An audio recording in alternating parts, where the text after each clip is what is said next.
রঙিন চোখে সবাই বালাই, আমি কেবল বালা না, অন্তরেতে দাগ লাগাইয়া রে এই বন্ধু আমার হইলা না রে। নাউজুবিল্লাহ পড়ো, আরো জোরে হল নাউজুবিল্লাহ। আমি এদেরকে যুবক ভাইদেরকে আমি শিক্ষা দিয়েছি, কয়েকদিন পরে গানটা আমি পরিবর্তন করে লিখা দিয়েছি এদের নামে। ওরে সিনেমা হলে ঠিকই গেলা, মসজিদে তো গেলা না, গান বাজনা ঠিকই শুনলা, সূরা কেরাত শিখলা না, মুসলমানের সন্তান হইয়া রে নামাজ তুমি পড়লা না রে। ওরে মুসলমানের সন্তান হইয়া রে নামাজ তুমি পড়লা না। কথা কোন ঠিক কিনা? যুবক ভাইরা নামাজের কাছে নাই, কিন্তু গান বাজনা ঠিকই জানে, সিনেমার সব ছবি তাদের মুখস্থ আছে, কিন্তু যদি বলি একটা সূরা ফাতিহা শুদ্ধ করে পড়ো পারবে না, যদি বলি কালেমা শরীফ গুলা পড়ো পারবে না। আমার যুবকরা এগুলা পারে না। আব্দুল আলিম কত সুন্দর আধুনিক গান গায়া গেছে, যেই কথাগুলো শুনলে মুরব্বীদের কবরের কথা মনে হয়ে যাইতো।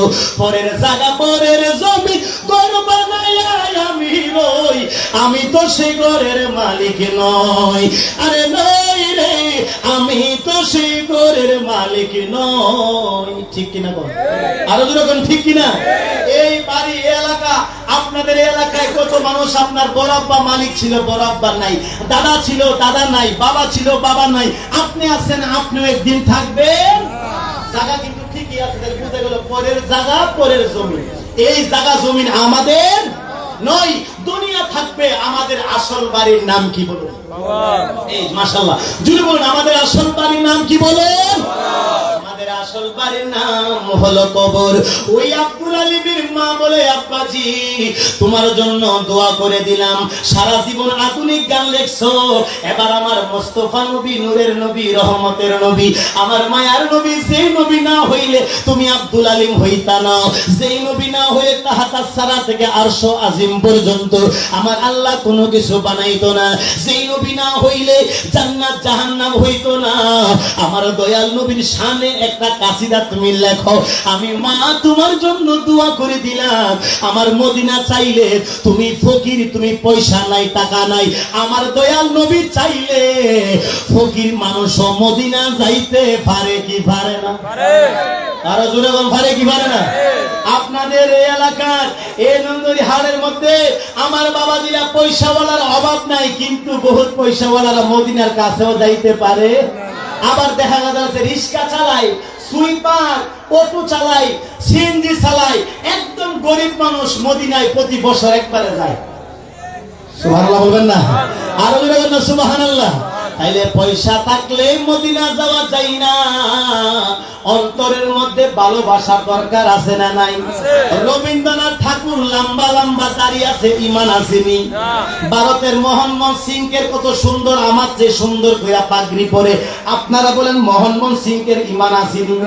এ বাবা, কাজী নজরুলের দাড়ি নাই, কাজী নজরুলের আমার মতো জুব্বা নাই, কাজী নজরুল সাহেব কোনো হাজি সাহেব নয়, আমাদের জাতীয় কবি কাজী নজরুল ইসলাম, তিনার অন্তরের মধ্যে নবীর প্রেম কেমন ভালোবাসা, ইমান তিনি শিখায়া গেল।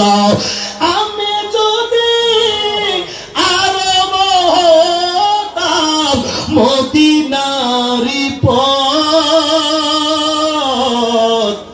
ওই পথি দিয়ে হেঁটে যেত নূর নবী হযরত, ওই পথি দিয়ে হেঁটে যেত নূর নবী হযরত।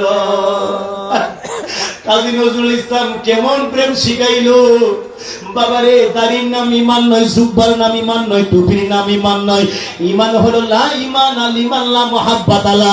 যার কলিজার মধ্যে নবীর ভালোবাসা নাই, তার কোনদিনও ইমান নাই। ঠিক কিনা? আব্দুল আলিমের মা ডাকতে বলেন, এ আব্দুল আলিম, আমার নবীর শানে, আমার মদিনার শানে, রহমতের নবীর শানে একটা গজল লেখো, একটা কাসিদা লেখো, আমি মা তোমার জন্য দোয়া করে দিলাম। এবার বলুন, মায়ের দোয়া আল্লাহর দরবারে কবুল হয় কি হয় না? এই যুবক জুড়ে বলবেন, মা বাবার দোয়া আল্লাহর দরবারে কবুল হয় কিনা বিশ্বাস আমাদের আছে না নাই? মা বাবার দোয়া, পৃথিবীর সব মানুষের দোয়া বিফলে যাইতে পারে, কিন্তু মা বাবার দোয়া কোনোদিনও বিফলে যাইতে পারে না, বিফলে যাইতে পারে না।